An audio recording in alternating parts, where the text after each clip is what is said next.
দুই কুলে সুলতান ভান্ডারি, দুই কুলে সুলতান। এ সংসারে কে আর আছে এমন দয়াবান, এ সংসারে কে আর আছে এমন দয়াবান। দুই কুলে সুলতান, দুই কুলে সুলতান ভান্ডারি, দুই কুলে সুলতান।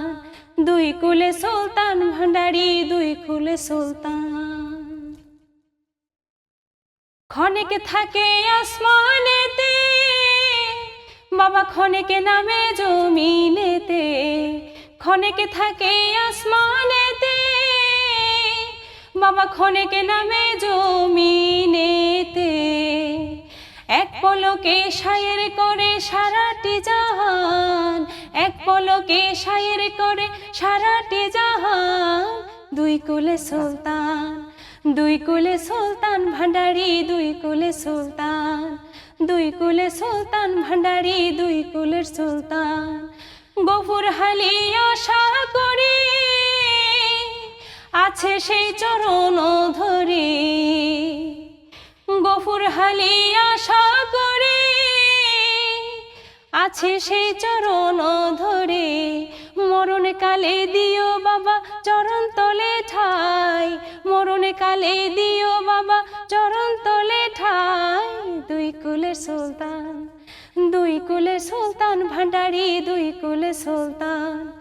দুই কুলে সুলতান ভান্ডারি, দুই কুলে সুলতান। মাঝখানে দুই একটা আমি বাদ দিয়েছি। আচ্ছা আচ্ছা, হ্যাঁ আমরা মানে দারুণ লাগলো, বিশেষ করে বেশ মেলোডিয়াস একটা। এটা আবার হচ্ছে আঞ্চলিক আমরা যদি তালগত দিক দেখি, তালটা হচ্ছে একটু দ্রুত লয়ের তাল হয়, মাঝখানে মাঝখানে জিকিরটা থাকে। আচ্ছা আচ্ছা, মানে আজকে তো সেই আয়োজন নাই, হয়তো যৌথভাবে মাঝখানে মাঝখানে দেখা যায় অনেক সময় লা ইলাহা ইল্লাল্লাহ জিকির থাকে, বা আল্লাহু আল্লাহ আল্লাহু আল্লাহু এরকম করে করে জিকিরটা করে। বাহ বাহ। আপনি তো আদিবাসীদের নিয়ে কাজ করছেন, তাদের যে তাদের যে জীবন আচার এবং সঙ্গীত দুটো নিয়েই কাজ করছেন। সেই জায়গায় আসলে আপনি নতুনভাবে কি জানলেন, নতুনত্ব কি পেলেন? আমাদের ধরেন সমতল ভূমির মানুষের যে তাদের জীবনযাত্রা সবকিছু তো একটু ভিন্ন। ধরেন তাদের পড়াশোনা বলেন বা কর্মক্ষেত্র বলেন, সবকিছুতেই তাদের একটা পাহাড় বা একটা জায়গাকে অতিক্রম করতে হয়। যার কারণে আমাদের চেয়ে তাদের কিন্তু স্ট্রেস নেওয়ার প্রবণতা, তারপর হচ্ছে যে কোনো কাজে ঝুঁকি নেওয়ার সাহসিকতা, এগুলো কিন্তু খুব বেশি আমার কাছে মনে হয়েছে। তো আমি যখন ময়মনসিংহ গীতিকা নিয়ে একটু কাজ করেছিলাম, তখন আমার মাথায় আসলো যে এই দিকটা তো মোটামুটি ময়মনসিংহ গীতিকা, পূর্ববঙ্গ গীতিকা এগুলো তো আমরা বইপত্রে পাই, তাহলে পাহাড়ি যে জনগোষ্ঠী আছে তাদের কাছেও হয়তো পালা গান আছে। আচ্ছা আচ্ছা, আমার একটা ছাত্র জীবনে মনে হয়েছে যখন মাস্টার্সে পড়ি তখন। তো তারপর আমি যখন চিটংয়ে গেলাম, তখন বিভিন্ন যারা আমার স্টুডেন্ট আছে তাদের কাছে জিজ্ঞাসা করলাম যে তোমাদের কি কোনো পালা গান আছে? তখন বললো যে হ্যাঁ ম্যাম আছে, কিন্তু এখন যারা গান গাইতো তারাও তেমন একটা বেঁচে নেই, আর গানগুলো তেমন পাওয়া যায় না। আচ্ছা, এই যে আমার কিউরিওসিটি তৈরি হলো। তারপর আমি 9 মাস প্রায় রাঙামাটি ছিলাম, থেকে তাদের যে পালা গানটা আছে শুনলাম যে এটার নাম হচ্ছে গেংখুলি পালা।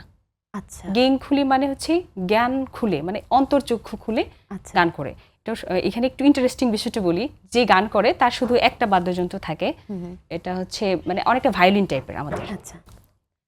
একটা একটা সুরে বাজায় শুধু, আর গান করে, এবং সামনে যারা বসা থাকে, ধর আমি আপনি বসে আছি, কিন্তু আমার মনের কথা সে বলতে পারবে। এই মুহূর্তে আপনি কি চিন্তা করছেন বা আপনার ভবিষ্যৎ কি, এটা অনেক ক্ষেত্রে বলে দিতে পারতো আর কি। মানে জনশ্রুতিতে আছে, আমি তো আর লৌকিক প্রমাণ পাইনি, কারণ আমার হচ্ছে ওরকম। এখন সর্বশেষ যাকে আমি পেয়েছিলাম উনিও কিছুদিন আগে প্রয়াত হয়েছেন, রমণী মোহন।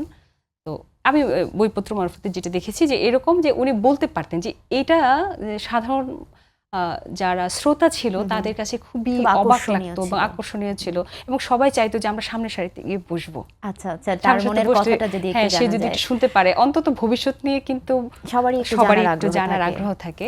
তো গেংখুলি পালা সংগ্রহ করতে গিয়ে আমি প্রায় 10টা পালা সংগ্রহ করেছি।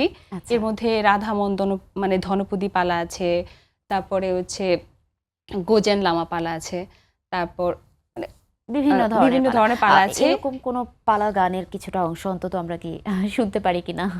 এটা আসলে মানে ভাষাটাও তো তাদের কঠিন, ব্যতিক্রম। আর মানে আমি একটা সুরটা গুনগুন করে গাইতে আচ্ছা পারবো, আচ্ছা, কিন্তু আমরা জাস্ট হচ্ছে একটু ধারণা নিয়ে আসলে হ্যাঁ, একটু হ্যাঁ। ব্যতিক্রম, যে আমাদের হয়তো ওই সৌভাগ্য হয়ে ওঠে না বা উঠবে না তাদের সাথে এই তো জিনিসটার সাথে এটা পরিচিত হচ্ছে হবার। যে প্রেম নির্ভর যে পালাটা আছে সেটা থেকে অনেকটা, মানে রাধামোহন হচ্ছে নায়ক, ধনপতি হচ্ছে নায়িকা। আচ্ছা তো তাদের প্রেমালাপের মধ্যে হুম। এরকম মানে তাদের আমি একটু বলি যে ভায়োলিনটা যখন বাজায় টা টা টা টা হুম, টা, হুম, হুম। তারপর উ এরকম একটা মিউজিক থাকে, হুম, হুম। থাকার পরে যে তাদের যে শব্দগুলো আছে না না না না না না, মানে আমরা যে মানে গানের ক্ষেত্রে মির যে আমরা যেরকম পড়েছি, ক্লাসিক্যালের যে একটা ক্লাসিক্যালের যে ওদের মির ওদের ঢংটা, ক্লাসিক্যালের হ্যাঁ হ্যাঁ, প্রয়োগটা ওখানে অনেকটা থাকে। এরকম প্রয়োগ, এবং প্রত্যেকটা নোট আমার কাছে মনে হয় যে হ্যাঁ একদম আপার নোট থেকে আপার ডাউনে নিয়ে চলে আসছে। আচ্ছা, মানে গানের সুরের বৈচিত্র্যটা অনেক বেশি হ্যাঁ, থাকে। বৈচিত্র্যটা অনেক বেশি। আচ্ছা আচ্ছা, তো এই যে আপনি একটা জিনিস পেলেন যেটা বলা যায় যে প্রায় বিনাশের পথে বা হারিয়ে যাবার পথে, সেটাকে সংরক্ষণ করবার জন্য কি করছেন? হ্যাঁ, সেটাকে আমি আসলে সংরক্ষণ মোটামুটি আমি চেষ্টা করেছি করে ফেলতে। কারণ হচ্ছে আমি চাকমা গানের মানে স্বরূপ বিশ্লেষণ নিয়ে একটা বই করে ফেলেছি। আচ্ছা আচ্ছা। এটা 2000 সম্ভবত 19 সালের দিকে প্রকাশিত হয়েছে। ওখানে আমার 10টা পালা আছে, এবং আমার সৌভাগ্য হয়েছিল একজন বয়োজ্যেষ্ঠর সাথে দেখা করে বাংলা অনুবাদ সহ করেছি। বাহ বাহ বাহ, চমৎকার। একজন আমাকে হেল্প করেছে, যার কারণে ওই গানগুলোতে বাংলা অনুবাদ সহ আছে ওই বইটাতে। আচ্ছা এবং আচ্ছা আচ্ছা, ব্যক্তি আমরা সহ। কথা শুনছি, আবারও কথা বলবো, তার আগে এখন একটা গান শুনতে চাই। ফুলে গাছটি লাগাইছিলাম ধুলা মাটি দিয়া রে, সেই ফুল ফুটিয়া রইল অগম দৈরার মাঝারে, সেই ফুল ফুটিয়া রইল অগম দৈরার মাঝারে। গাছে আইলো বড় আম, ছয়ানা সাতানা দাম, গাছে আইলো বড় আম, ছয়ানা সাতানা দাম, বড় আম বড় মিঠা লাগে রে, বাঁকুড়া বাজারে লাজ লাগে রে, আরে বাঁকুড়া বাজারে লাজ লাগে রে, বাঁকুড়া বাজারে লাজ লাগে রে, বাঁকুড়া বাজারে লাজ লাগে রে। আম গাছে আম নাই ওটা কেন লারো রে, আম গাছে আম নাই ওটা কেন লারো রে, তোমার দেশে আমি নাই আখি কেন ঠারো রে।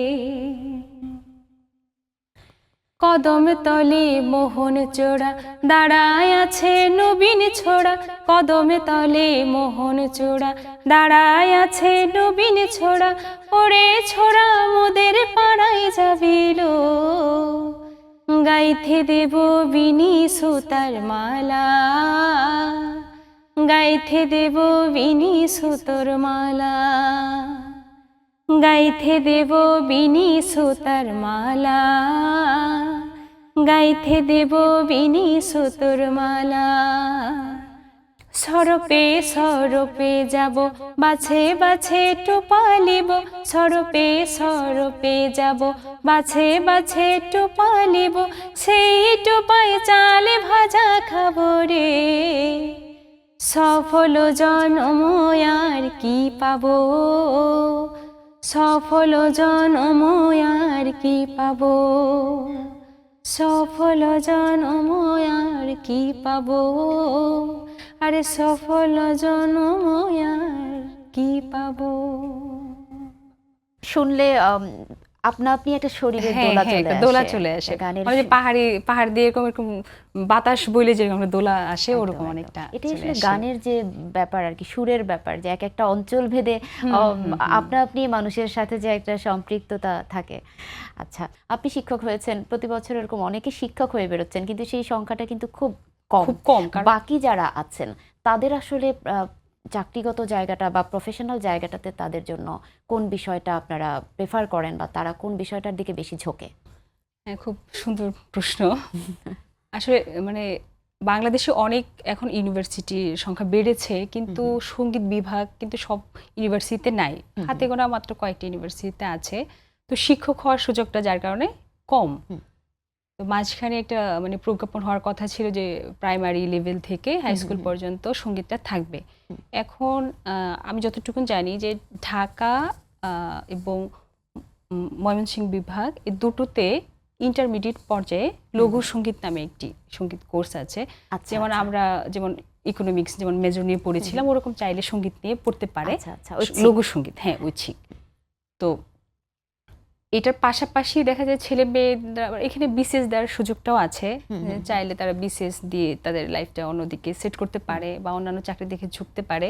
কিন্তু আমরা চাই যে হচ্ছে তারা নিজেরা যদি সঙ্গীত মানে একটা কিছু করতে পারে, একাডেমি করতে পারে। আসলে বাংলাদেশে সেরকম সাংগীতিক পরিবেশ মানে এখন ধীরে ধীরে ডেভেলপ হচ্ছে, কারণ আমাদের দেশে তো আসলে সঙ্গীতের পরিবেশটা আগে থেকে একটু কম ছিল।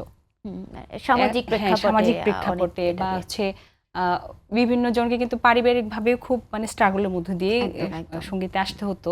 এখন সেই সুযোগগুলো তৈরি হচ্ছে এবং আমাদের যে ছেলে মেয়ে বের হচ্ছে যে তারা যদি আরো এটাকে ইমপ্রোভাইজ করতে পারে, তাদের জায়গাটা তৈরি করতে পারে, তাহলে হচ্ছে প্রতি জেলায় জেলায় এবং সঙ্গীত ইনস্টিটিউট মানে হতে পারে যদি তারা চায়। তাহলে তাদের কাজের জায়গাটাতেও কর্ম তারা মানে চাইলে সঙ্গীতের বাইরেও কাজ করার সুযোগ আছে বা সঙ্গীত নির্ভর কাজও করতে পারে। আচ্ছা, আমরা প্রত্যাশা করব যে তারা তাদের যেহেতু সঙ্গীত নিয়ে পড়াশোনা করছে, নিশ্চয়ই সঙ্গীত নিয়ে কাজ করার ইচ্ছাই তাদের ভেতরে থাকবে। আরেকটা বিষয় একটু যুক্ত করি, সেটা হচ্ছে আমরা চাই অন্তত হচ্ছে প্রতি ব্যাচ থেকে 2-3 জন হলো সঙ্গীত গবেষক তৈরি হোক। তাহলে বাংলাদেশে আনাচে কানাচে বা প্রত্যন্ত গ্রামে যে সঙ্গীতগুলো হারিয়ে যাচ্ছে সেই গানগুলো যাতে তারা সংরক্ষণ করতে পারে এবং সংগ্রহ করতে পারে এবং সংরক্ষণ করতে পারে, তাহলে পরবর্তী প্রজন্ম এই গানের যে মহত্ব আছে বা গানে যে এত সুন্দর সুর ছিল সেটা কিন্তু জানতে পারবে। দর্শনের জায়গাটা যেমন ময়মনসিংহ গীতিকা যদি সংরক্ষিত না হতো তাহলে কিন্তু আমরা জানতে পারতাম না। হ্যাঁ, এবং কিছু জিনিস আমরা যেমন ছোটবেলা থেকেই পরিচিত, কিন্তু আপনি যেমন আদিবাসীদের একটা কথা বললেন, এই বিষয়গুলো যদি এভাবে উঠে আসে এবং এগুলোর গাওয়ার প্রচলনটাও বাড়ে, তাহলে বোধহয় আমাদের যে সংস্কৃতি, আমাদের ওই সংস্কৃতিটা আরো বেশি সমৃদ্ধ হবে।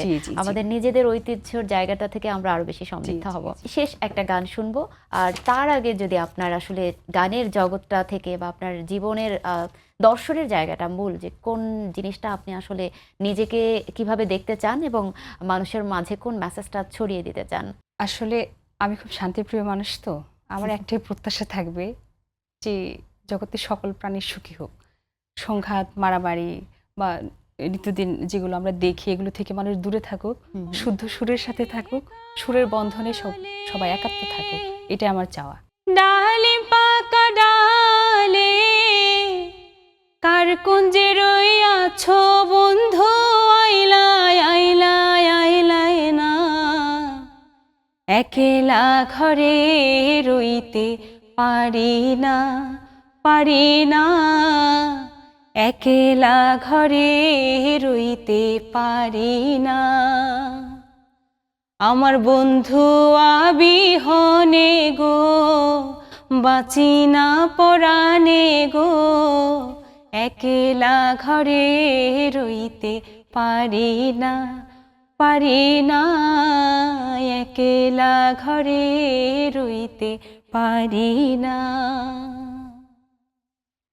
থাকো বন্ধু সুখে ছেল দিয়া মোর বুকে, থাকো বন্ধু সুখে ছেল দিয়া মোর বুকে, মনে যদি থাকে বন্ধু ভুইল না ভুইল না, মনে যদি থাকে বন্ধু ভুইল না ভুইল না, একলা ঘরে রইতে পারি না পারি না, একলা ঘরে রইতে পারি না।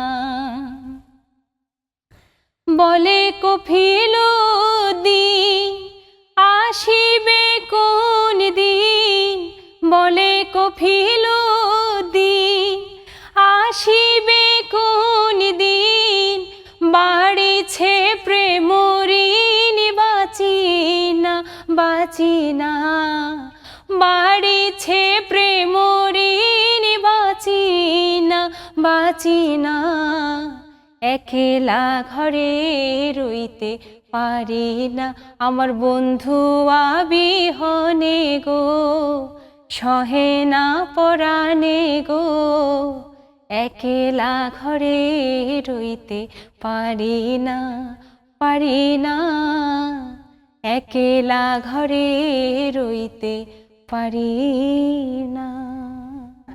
অনেক ধন্যবাদ, চমৎকার, অনেক ধন্যবাদ আপনাকে। আপনাকে অনেক ধন্যবাদ। সেই সাথে যারা দেখছে তাদেরকেও অনেক শুভেচ্ছা জানাচ্ছি। সময় টিভিকে কৃতজ্ঞতা জানাই এত সুন্দর একটা আয়োজন করার জন্য।